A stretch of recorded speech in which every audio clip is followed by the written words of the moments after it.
Okay, welcome back, everybody. Oh, it was wonderful. Amazing, right? Oh, amazing. We are so happy to welcome you back. My name is Roberta Panjwani. I am the coordinator of the Real Voices Film Festival, and I just wanted to welcome you back. I'm just going to put you on speaker view here. We thank the Friends of the Ridgewood Library for sponsoring the Ridgewood Library's Film Festival since 2003, 18 years now. Rebecca Rubenstein, our Friends Treasurer, is with us today. And I'm so happy to see our Board of Trustees President, Gail Campbell, here. We have such amazing support from all of our boards at the library. So many, many thanks to you and people like Jane Serbo and Beth Abbott, who have been with the festival since the beginning. Incredible to have you here all these years later. Before I introduce Jennifer and Chris, I just wanted to give a quick intro. I did put in the chat, I put information for the Hilda Back Education Fund, so please take a look at that later. And also the link to the Real Voices page. We have another film coming up on March 18th, the Brian Stevenson event. So we hope to see you back then. So what I'm going to do is just give a quick introduction to Jennifer and Chris, and we'll talk just for a couple of minutes. And then, I would love to have your questions to our speakers, and you can put them in the chat if that's more comfortable as well. Jennifer Arnold is an Emmy-nominated and award-winning director, writer, and producer whose projects span wide-ranging subjects and formats. Some of her episodic television programs credits include Shameless, The Last Man on Earth, American Horror Story Apocalypse, Brooklyn Nine-Nine, pretty diverse gifts here. Jennifer's independent and documentary work has premiered at many festivals around the world, including 4 separate appearances at Sundance, which is where A Small Act premiered in 2010. It is the winner of the Humanitas Prize, many other festival prizes, and was nominated for an Emmy Award for Best Documentary. Jennifer attended UCLA's Graduate School of Film, and she studied African history as an undergrad at UCLA and at the University of Nairobi, which we'll hear more about later. Chris is with us. Welcome, Chris. Chris, I feel like we already saw your bio, which is amazing. Oh. Looking forward to hearing more. Chris has been doing human rights work for the last 20 years, first as an activist in his home country of Kenya, and then while earning his LLM at Harvard Law School, and then working with Amnesty International and the United Nations. Chris's work primarily involves training human rights activists in different parts of the world and how to become an effective, advocate in human rights. Currently, he is leading the anti-discrimination section of the UN Human Rights Agency, which is based in Geneva. When I first saw this film in 2010, as I think I mentioned, and I have been so taken with it for all of these years that I just wanted to have an opportunity to show it again to this audience, and to hope that we would be able to have Chris and Jennifer here with us. So I'm so grateful for both of you for making the time to be here today. And Chris, I wanted to start with you. When I reached out to you on January 13th, you had just heard of Hilda's passing at the age of 98. Kind of remarkable that happened on the same day. In one of the interviews that she had given over the past, somebody said, well, Hilda, you didn't have a family or children, how was that for you? It seemed kind of lonely. And she said, but I have had children. I was a teacher and I had many, many children, and one lived in a mud hut house in Kenya. So moving to see your relationship in this film. I just wanted to start by asking you, can you kind of describe that friendship that developed when you first met her and then in the ensuing years? Well, thank you very much. I just wanted to say how different this screening has been for me, because it's the first screening that I'm participating in without Hilda being alive. So, I'm not going to be able to give you an update on Hilda. It's very, very sad for me. You all know what happened last month.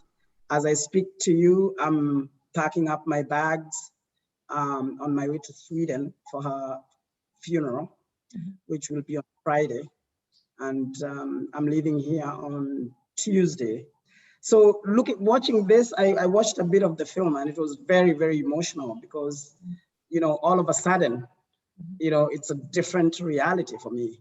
Hilda has always been there. I always pick up the phone and talk to her for years and years. And I called her last, I'd spoken to her over Christmas, and then I normally call her on the first day of the new year, and she didn't answer the phone, and I was very surprised because she didn't tell me she was traveling. It turned out that at the time I was calling, she had fallen in her apartment, and then broken a few bones, and that was really the last straw on the camel's back. She did not survive that, as we all know. So it's very emotional for me watching this film tonight, because Hilda has been a part of me for over 40 years. She started supporting me when I was a small boy in my village in Kenya.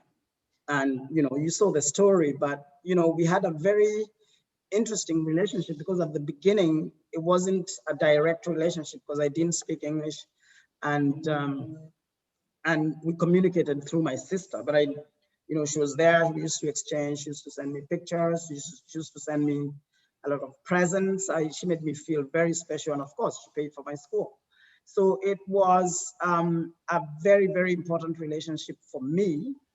And then eventually, I tracked her down because there was a period in which we had lost contact. And after I graduated from Harvard, I felt I really needed to reach her to just meet her and show her what I had become. And we ended up having this very emotional reunion that you watched on the film when she finally came to visit Kenya. This was about 18 years ago now. Time flies. And then since we bonded in a very, very different and special way. And she really was a second mother to me. And everybody who watched my relationship with her, Jennifer, used to laugh all the time because it was really like a mother-son relationship. She used to yell at me. She used to say, I'm not eating enough, or I'm eating too much, just like your mother would tell you. And we became really, really close. We visited each other often. She came to Kenya twice. The last time she came was when we celebrated. We had a big party to celebrate her 90th birthday. And we were planning, I had told her, and she said, well, let's see. I told her that she has to come. I'm going to send her a ticket to come for her 100th birthday to Kenya. And she said, well, let's see what turns out. You know, she was always, you know, full of fun and full of love for me. And it's very, very, very emotional. I didn't expect that it was going to be. Watching this film, knowing that I can't call Hilda and say, I just watched the film with this group, because I always updated her. And she's, even in her late 90s, she really wanted to know everything I was doing, everybody I was meeting, every meeting that I was having. Wanted to know how Jennifer was, wanted to know how Patty was, wanted to know how a lot of the people involved in the film, Jane and Kihara and all their board members, she was very involved. So to watch this tonight, and I'm not able to call her and say, Hilda, watched what I just watched, is very, very difficult for me. But it's also giving me some sort of a transition point to just realize with people that it has really come to an end. We had a very, very beautiful tribute for her last week. I traveled to Kenya because this foundation we started has now many kids that it supports. And the kids said, we have to have an event in Kenya. We can't travel to Sweden, we have to have an event. In Kenya, this is the country she loved. We have to do it in the village she loved. And so they actually forced me to make a trip to Kenya, and I was there for a week, and we did 2 beautiful tributes. One in the village and one in Nairobi. One was done in Kikuyu in my language, and the other one was done in English. And it was emotional, and you know, people cried. It was like somebody, you know, they all knew her. So it was a big thing, and everybody remembered the big party that we had in the village for her 90th. So it was very, very emotional. And now, so I came back, and now I'm traveling to Sweden for the final rites on Friday. So anyway, thank you very much for making this possible for me to kind of, because I'm digesting this whole thing since January, but it's the first time I'm kind of digesting it with a group of people who, and seeing Jennifer there, people who know about this story intensely and who have followed my relationship. I don't want to monopolize. Oh, thank you. And it's so nice for people who are experiencing for the first time. It's so nice to have you here and talk about that in detail. So thank you for that. Jennifer, I'm sure this is an emotional time for you as well. Welcome. In your time when you were at the University of Nairobi, is that where you first met Jane and made that connection? Yeah, I went to University of Nairobi. I went over there when I was 19, and Jane lived in the dorm room next to mine, and we became fast friends and stayed friends, really. I mean, from that was over 20 years ago. And Jane came to Harvard maybe 3 years after that, and thought it was going to be very close to Los Angeles, where I live. Called me excited. I'm going to Harvard. I'm going to see you all the time. But I did go to East Coast to see her. You know, I was closer than Kenya. And then we made this pact, which we haven't quite kept up with, but we said every 3 years we're going to see each other. And it's almost happened, but she was working in Kosovo and I was in London, and I went to Kosovo to visit her. And then I had gone to film school, and I was looking for a project to take on. I had been working as a set electrician doing lighting, and knew that I wanted to direct a film, and didn't have very much money to do it. But Jane, I wasn't asking her about a film. I was saying I wanted to donate money to a student in Kenya, and which organization's trustworthy. And she said, oh, well, my cousin and I are starting an organization right now. And she started to tell me the story. And I said, could I film you as you do this? And she assured me it would be incredibly boring and make a terrible film, and that I shouldn't. And I said, all right, well, let me just try. And I was sure it'd be a great movie from the beginning. Yeah. In the, I had read that the film premiered at Sundance, but I believe the second screening was when you went to Nairobi to show the students. Is that right? I'm not sure if it was the second screening, but we wanted to make sure everyone who was in the film had a chance to see the film, because this happens with documentaries, especially in rural, faraway places, is that the filmmakers make the film travels the world, and the participants might never get a chance to see it. So you were there, right, Chris? We made a screening we like converted a school hall or a church. It was so hot. It was like 100-something degrees, and we had like pliers and hammers, and we built a screen, and we invited everyone from the village, projected the film, and then had like a big party afterwards. But it was really fun. I think there's a video actually of us showing that film somewhere. I had heard that some of the students were asking, like, it didn't feel like a straight documentary. It felt like a feature film, like with all the pacing and the build, especially with this. No, it's quite the opposite. They said, it doesn't feel like a film. That just looks like our lives. Yeah, that's That's what I've been saying. It's your real life. Yes, it was hair raising.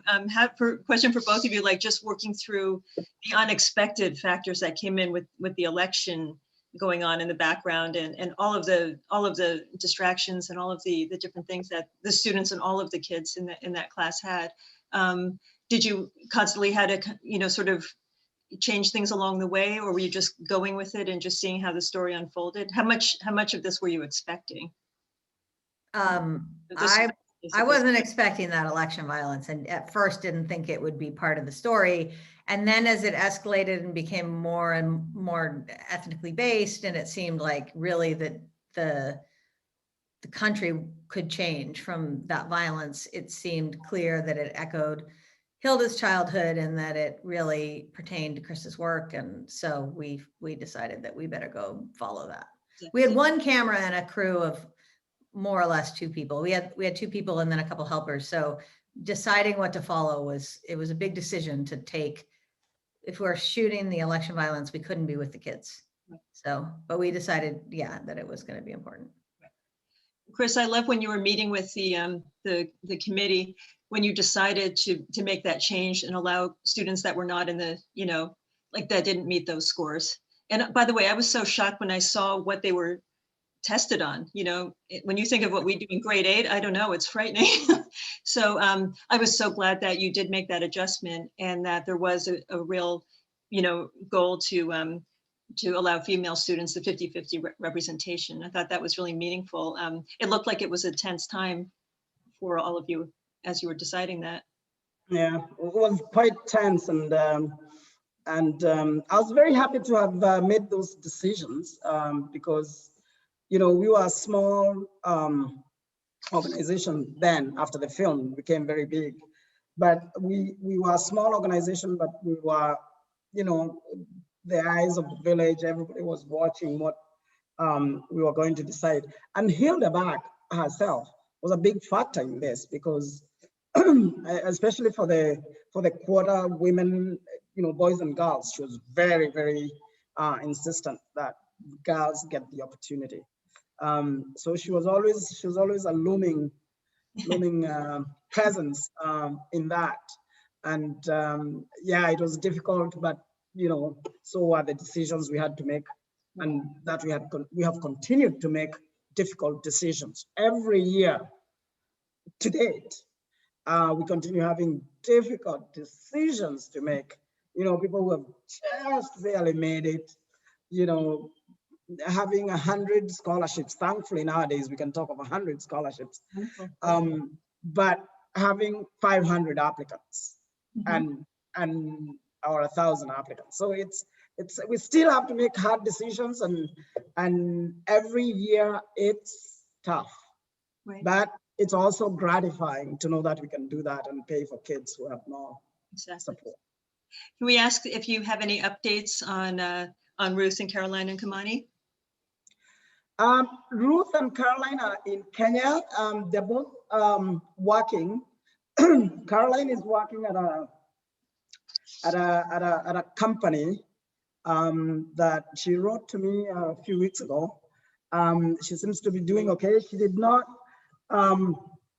quite complete university because she was having difficulties with her courses.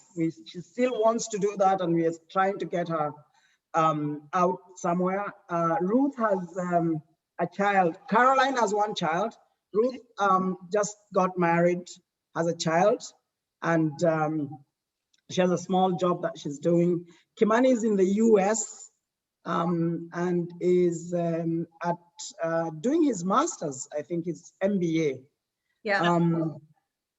We are still hoping that the girls will perform much better, because they really were keen to make a full success of their lives. We are still very much in touch with them. We still support them very much. But on those ones, there've been a few challenges, but we're very happy. They're also, because you guys just watched the film and they were teenagers, but they're like 26, 27 now. So Yeah, you know. Yeah, they're- and actually it's important that Jennifer says that because, you know, I don't want to take it away from them, but sometimes we suggest, let's do this. And they say, well, I'm 26, I can do something different. So it's, there's been a bit of a challenge there because we sometimes tend to treat them as the kids they were when they did the movie. And I remember one time calling my board and saying, these kids, I want them back at the university. And we took them to the colleges, and then they stopped attending because they have different ideas. We didn't really consult them. And it's sort of because we thought we were still back in time when we used to tell them, this is what's gonna happen to you. So now I've learned with Caroline, I wrote a very polite message the other day and I said, listen, I'm thinking of this idea. And she said, let me think about it. So adults. Great, empowered young people, that's wonderful. I wanted to open this up for questions. I think we had a raised hand earlier. Elizabeth? Feel free to unmute yourself and you can ask a question. Yeah, there we go. Okay, so Chris, I wondered what happened after that first year of tests when all but one score were, you know, so low according to you all. And you said that you would make an exception that first year and give scholarships to students who didn't meet your hoped for scores, but that you were only going to do it that year. So what happened the next year? How were scores able to be raised in that period of time, or did you lower your expectations? Well, that's a good question because we did not lower our expectations. What happened was that the kids, at that time, the kids were learning a lot more about our foundation. And so the word was going around that we were very strict and kids were working really hard. So the next cohort of applications was very, very serious. And so we were able to go back to our cutoff points. And in fact, after the film came out, the foundation became so popular that kids used to, you know, burn the midnight oil just to be able to apply for the scholarship. But we also did something very interesting because we started getting we got a lot of funding thanks to Jennifer's film. And then we wondered, we started thinking, okay, are we just going to help the kids, or can we do something about the performance, the general poor performance? And we started a project that was called Teacher Motivation.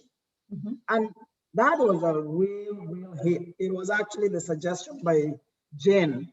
And it really changed the situation because we were able to talk to the teachers and find out what's happening. Why are the standards dropping? And we started having conferences with teachers. We started motivating them, inviting them for conferences, making them important. And they forced these kids to really work hard. So now we never have that problem at all. We actually, the challenges we are facing are very different. We have kids who have really good points, good marks, and we pick from the best now. Mm-hmm. So as you became better known, were you also able to offer more scholarships? Oh yeah, I keep telling people this became, and I blame Jennifer for this, because after the film, you know, this organization that could only give 10 scholarships started giving 200 scholarships. Mm-hmm. I mean, that if you are mathematicians, you can calculate the increase. The increase is like 1,000% or something. Yeah. So we grew so dramatically, and we went. At first, it was just my village, because of the situation and the tensions you saw and the tribal difficulties. We thought that we could not just be in my village. So it became a national program. Mm-hmm. So this is an organization that experienced such exponential growth that at one point we were in real panic about what was happening to us because we were collecting so much funding, and we wanted to put it into use for the kids immediately. So that was a big success, and we were able to, and ever since we've been able to pick a lot of kids. That's wonderful. Well, this is so totally fantastic, both what you've done and being able to see this movie about it all. Just totally fantastic. I'm wondering, was this program recorded? Is there any chance that those of us who paid to see it can see it again? Right now it's available to rent on Prime for $2.99, I believe, and other streaming platforms. And I believe it is on DVD as well. I'm recording this conversation, so if people want to revisit this. I think she's asking whether this particular session is being recorded. Oh, it is. Sure, absolutely. So watch what you say. I'm recording it, and I'm going to send you all a link. We put it on our Ridgewood Library YouTube channel, so I will be sending all of you a link after this. So I don't mean only the question and answer session, but also the movie that we just saw. Yeah, so the movie is available to stream for a very small fee on various platforms like Amazon Prime. Can you put anything, or we just go to Amazon Prime and look for? And just a small act, and you'll be able to rent it immediately. I watched it again last weekend on that same platform. So yeah, it's wonderful. Yeah, okay. And also on DVD, I believe too. Yes, and Jennifer, I'm sure like with all of the people you work with in Los Angeles and beyond, has this kind of sparked an interest among your colleagues as well, and have you been able to do even more work creatively with some of your colleagues? Well, the film definitely took over my life around the 2010 to 2012 period. I don't think I did much else. And it remains, I think, the favorite film I've ever made, for sure. But it's now 10 years ago, so I haven't actually gone to a Q&A or a screening of this film in a while, at least a couple of years. So I'm in touch with Chris and with Jane and with the kids, and in real life, it's still part of my life. But in terms of, I never wanted to.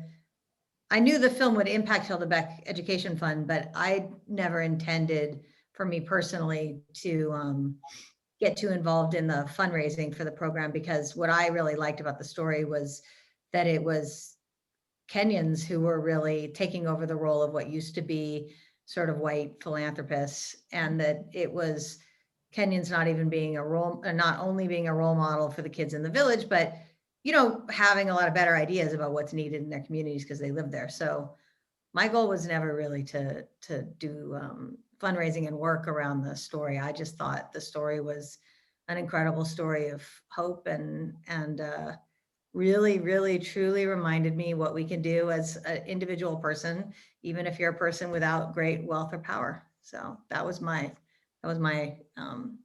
draw to it. I think you did such a, several people have made comments to me in various screenings, and one was the juxtaposition between Hilda's life and Kamani's life and Chris's life. It was so interesting. Hilda seemed to be it's like such a spare, isolated experience, even though she had such a deep impact on the people in her life, and this unlikely connection, and how Chris, just how you pursued her and found her, and just seeing the people from the Swedish consulate, it was so interesting. But that juxtaposition was very interesting, because it shows you the humanity. It doesn't matter what your circumstances are. People are just struggling and have different kinds of loss, but there is such a thread that connects everybody. So I think you really did that beautifully. And the music, I was struck by the music this time too. It's very effective throughout the entire film. That's Joel Goodman's the name of the composer. Brilliant composer. Amazing. Yeah. And I love the music. Yeah. Do we have any other questions? I'm going to make sure people have a chance.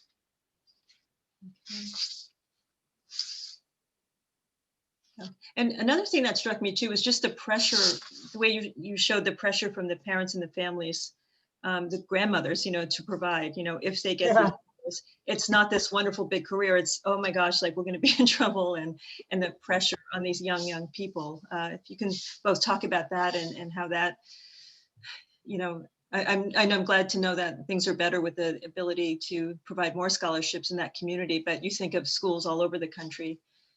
It's pretty intense. Well, the pressure with the families goes on, because even as they perform better and the competition becomes stiffer, you know, for a lot of the families in Kenya, this is a life and death thing. It's a survival thing. One of their kids being admitted into this could be the kid that gets them out of poverty. Right. So there's a bit of an unfair pressure there on a poor 13-year-old. You had what Ruth's grandmother was saying, you know, how did you do like that? Why you not present in class? It's like almost like, how can you not do it for the family? Right. It's not just for themselves. Right. So the pressure is there. I felt the pressure when I was growing up. Unfortunately, the pressure is still there. We try to tell the parents to give the kids a break and just let them be, but it's still there, because it's an issue of, are you gonna make it into that program and help us, or are you gonna come back to the village and nothing happens to the family? Right. I think one of the most intense filming days was the day Kimani came. He got his score, came home, and we couldn't really fit it into the film, but you saw that his mom was really upset with him. But then all day they were sitting, they used to sit right next to each other all the time. They were sitting like just opposite ends of the family compound. And Kimani was doing, Mama Kimani was doing Kimani's little sister's hair, and just, poor kid, just like all the aggression was coming out and combing that hair. And we were filming, we thought for sure, oh, I know exactly what the scene is going to be. You're going to see the kids' braids coming out. You're going to see the hair coming through. You're going to see the rebraiding. The kids just getting yanked around. You can just see how upset Mama Kimani is. And I couldn't believe it when in the end we cut that out of the movie, because it just took too long, and it didn't read the way that you were when you were there in person, but you could just feel the desperation. You know, it wasn't just disappointment in a son. It was the desperation of the family was really hanging on that one number. And when it didn't come through, it was like, you know, a catastrophic event. So it was horrible and incredible to watch that go down, that family dynamic. You definitely captured in his expressions, though. It was very amazing. So, yeah, that filming wise, it's a bizarre thing when you're a documentarian, because it's often, you know, it's moments of intense emotion that make an incredible scene, but then you know this person, you care for this person, and you're there with it, you know, you've got to get it, and you're trying not to put the camera in someone's face as they're going through it, but you're also trying to capture that emotion. So it's a very, Chris can attest to how delightful it is to have a camera following around all the time. Elizabeth, you had a... Well, so yeah, no, I was feeling very sorry for the kids, the amount of pressure that they clearly were under, introduced by their own competitiveness amongst each other, but then obviously also because of the families and what they hoped for them to, and what the kids, you know, wanted to do for their families. Even if the parents or grandparents hadn't said anything, the pressure would have been there. And then on top of that, one question I had was, what was the percentage of those who didn't get a scholarship who were able to go on to secondary school anyway? And then I have one more little question. Chris, you had mentioned that, you said at one point that poor education or lack of education, something like that, is a breeding ground for, you said, violence and misinformation, and there was one more thing. Do you remember what that was? Intolerance. Intolerance, yes. Thank you very much. I thought that was a very good phrase. It's applicable here in our country right now, I think. Yeah, I just wanted to, with regard to the percentages, they are very, very low. The thing is, when we target the kids for the, not all the kids, only the really desperate apply for these scholarships. The ones who have an uncle, who have an auntie, who have a, who have a Hilda back somewhere, they don't apply because they know they don't stand a chance, because we will do the evaluation to see who's poorest. So in actual fact, the kids that we deal with, all the applicants are really at the bottom of the pile in terms of poverty. So unfortunately, when we don't take them, it's very, very difficult for them, for a big percentage of them. Because some of them, now that we are better known as an organization, and we've managed to get an executive director who's really has great ideas.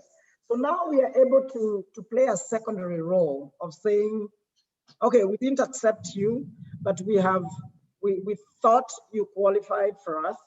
So we are going to write to other foundations to consider your case.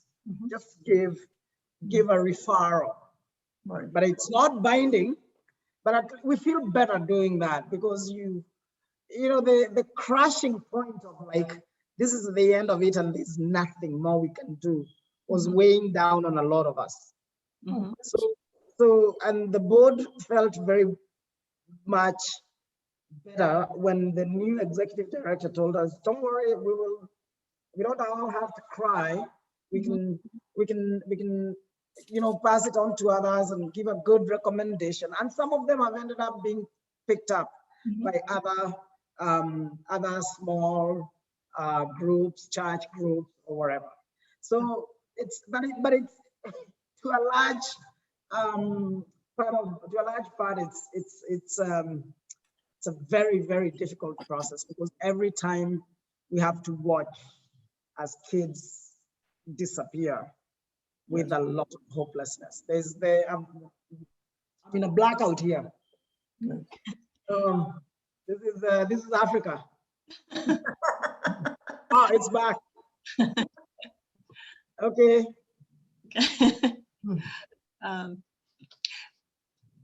Did anyone else have any questions before we finish? Okay.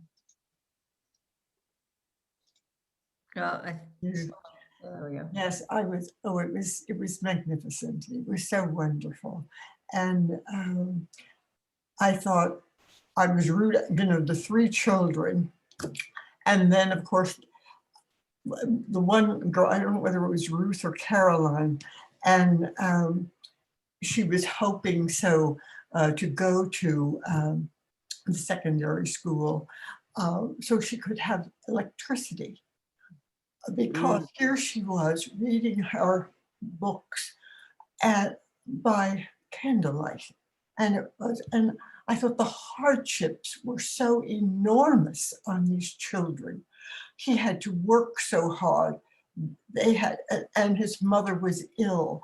I mean, they were working against all kinds of obstacles, so many of them. The poverty was just unbelievable, and the workload on these children.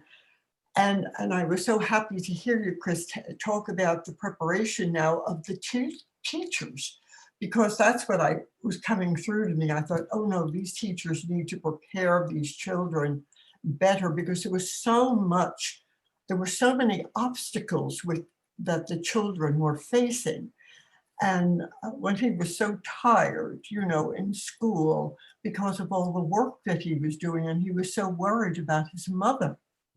But then when she didn't even have the electricity to study, and the sadness of the three children, and the sadness of those two girls. Oh my gosh, I thought, I hope. And at the very end, of course, the producers made scholarships available for them, because their deep, deep sadness, they've had such burdens on their back.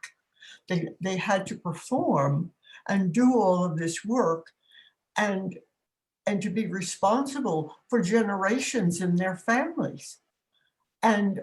But what you said, and Elizabeth referred to it before, and when you said, we need to have scholarships for every single child because ignorance of is the breeding grounds for violence and for all kinds of horrors in every country, including our own. And so there was so much, this was such a rich film. There were so many levels. There was so much, and you could take each part, but you showed the humanity of these children. And when they had to wait for the results, and it was 25 hours and 42 hours and what have you, it was just enormous, enormous. And of course, the whole story, your story, Chris, of course, with Hilda, and I felt this was your second mother, and then of course you said that here, and how she lived to be 98 years of age, and how glorious she lived those years, knowing that you found her and named the foundation after her. And then this carried through till now. And one of the questions I have is the cost of, what is the cost to sponsor a child in Kenya now through the foundation? The cost remains $1,000 a year, because we take these kids to boarding school. That's the thing. The Kenyan system is kind of borrowed from the British system. Oh, you need boarding, definitely. The reason we take them to boarding schools is because if they're in the village going back home, then especially the girls, they have to do all the chores for the family. So it costs a little bit more than it should, but we are confident that this is the best environment to get them to get good grades. Oh, yes. So it's $1,000 a year to sponsor a child. Yeah. I'm happy to say that we, the honorarium, Chris's honorarium, and Jennifer, it was donated to the education fund. So we will be sending $500.